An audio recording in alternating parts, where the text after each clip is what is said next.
Hi, my name is Prinz, and I talk about how to improve the progress indicators in web surveys by learning from the past.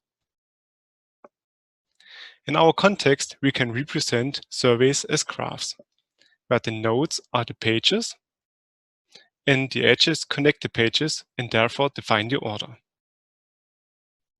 If we have such a simple graph, we can compute the progress very accurate and easy. And so the progress bar fills in perfectly. However, the determination of the progress in web surveys with branches becomes very difficult because we do not know the paths the participants take. So we have to estimate the progress. And therefore, we can use different estimation strategies. And each strategy results in different estimations.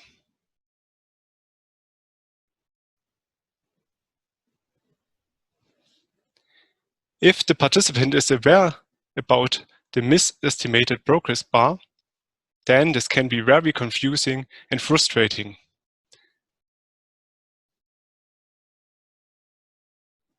And in the worst case, we get a higher dropout rate for the web survey and an unfocused answer behavior of the participants.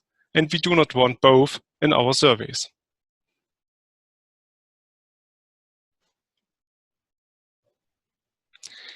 Our approach is to learn the progress from the past.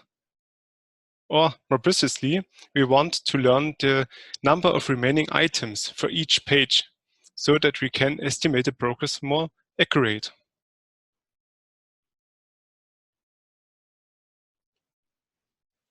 If we have some participants that already have answered to the survey, then we also know the paths they have taken through the survey. And so we can compute the remaining numbers for each page on this path from beginning from the last page to the first in retrospect. And if we have a lot of such participants, then we have a lot of numbers. And we can compute the average and take this average as estimate for the number of remaining items. And with an equation that we describe in our paper, we can compute the progress. But how does it perform? We applied our new strategy to 10,000 randomly generated surveys and compared it to three standard strategies, min, mean, and max. For doing this, we used 1,000 virtual participants for each survey, where each participant has its own answer setting and so its own path in the survey.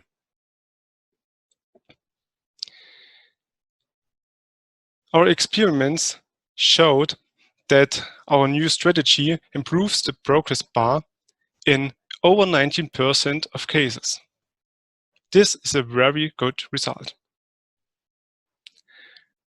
Furthermore, we ranked all strategies from best to worst prediction. And in 93% of all surveys, our new learning strategy has the best prediction.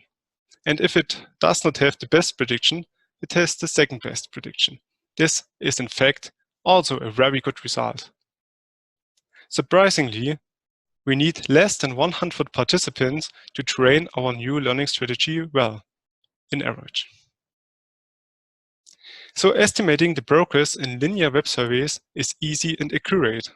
And it can be the same for adaptive surveys by learning from historical data. I hope you enjoyed my presentation and that we see us in future. Bye.